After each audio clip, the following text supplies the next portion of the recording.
Hey everyone! In this video I'm going to test the cheapest art supplies that I could find in the wild outside world, where the dollar stores are living. The materials that you are seeing there were really extremely cheap, so I don't expect that much from them, but I want to try them out anyways. I won't compare them to pricier supplies, though for this video I'm just trying to create something. So let's get started. Even the paper is a dollar store product. These 20 sheets just cost €1.85. It seems to be quite thick at least, and in the front of the paper you can even see a pattern which normally appears by cold pressed paper. The back looks smooth though. And additionally to my cheap art supply challenge or testing, you can call it as you wish, this video is going to be my participation project for the recently started Draw This in Your Style challenge from the lovely art YouTuber Artsy Pineapple, who reached 1,000 subscribers. She developed this original character, which, you are supposed to draw in your own style within the challenge. She was inspired by a doll that was created by the doll YouTuber Delightful, who in turn was inspired by the clothes of the Japanese decora fashion style. So much inspiration everywhere. So yeah, that's that. I also used these dollar store pencils that I once got at a flea market, so they don't count for this test video, I guess. I also just used one of these pencils. The only bad thing I can say about them is that the pencil lead keeps breaking by sharpening it. So yeah, normally I wouldn't sketch directly onto the watercolor paper, but I felt lazy today, so who cares?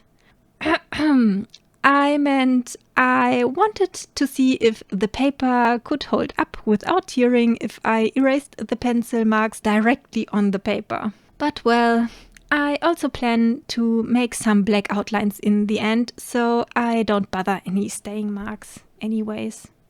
So yeah, the character that I'm trying to draw in my style is wearing yellow rubber boots. And because the seasons are also changing right now from summer to fall, I thought I could draw this girl jumping into a mud puddle and with a very simple background. So the watercolor set has quite a big variety of colors, even with black and white. It also comes with a pencil, which I could have tested in my sketch, but I didn't notice that it was even there until it was too late.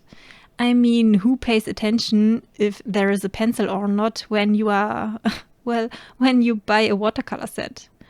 But I think that it was quite thoughtful to put it in there. Yeah, and you get 2 brushes with this set. The brushes are surprisingly usable.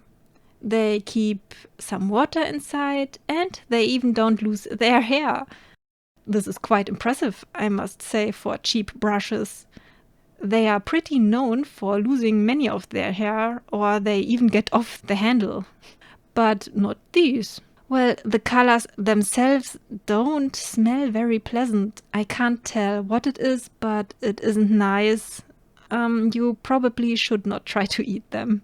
I also think that these colors don't behave like professional watercolors. They don't flow very feathery over the paper and they also dry very splotchy and unevenly.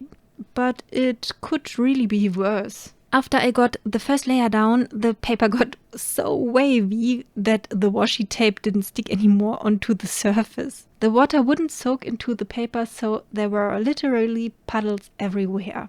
Well, when everything was dry, the colors looked quite chalky and not very vibrant, which is alright in my case because I chose to draw a fall or autumn scene, so settled down colors are quite fitting in this scenario, I think. There are also some nice crackle effects here and there, but there are strange muddy looking parts as well. And I think that the cracking paint won't be very nice if they happen in detailed parts. Putting the washi tape back down, it is now time for the first layer of color for the character.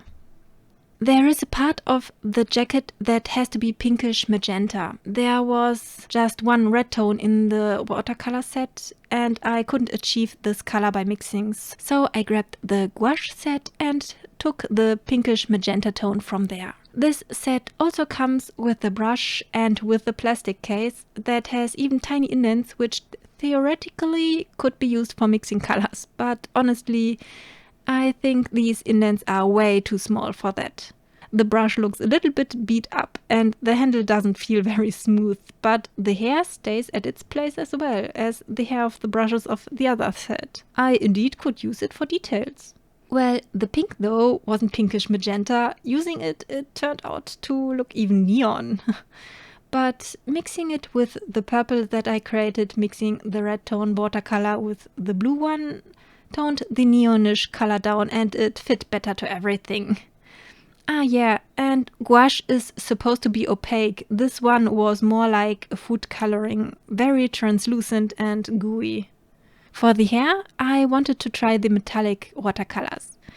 These also come with a brush, but this one is with a water tank and well, it looks like someone has already used it.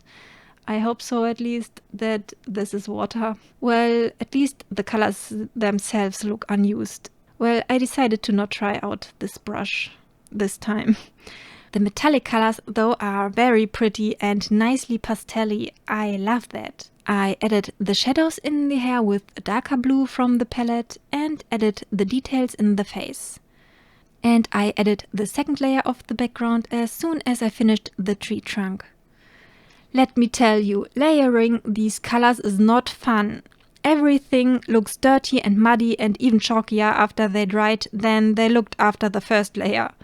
Well, luckily I am painting mud there, but if I would paint something else it wouldn't turn out nicely. The metallic colors though looked still really pretty even after they dried. So, because I can't get a higher contrast if I layered even more colors on top of each other, I decided to get that by using some fineliners. These are not supposed to be used over other art materials than just plain white paper and they are not waterproof.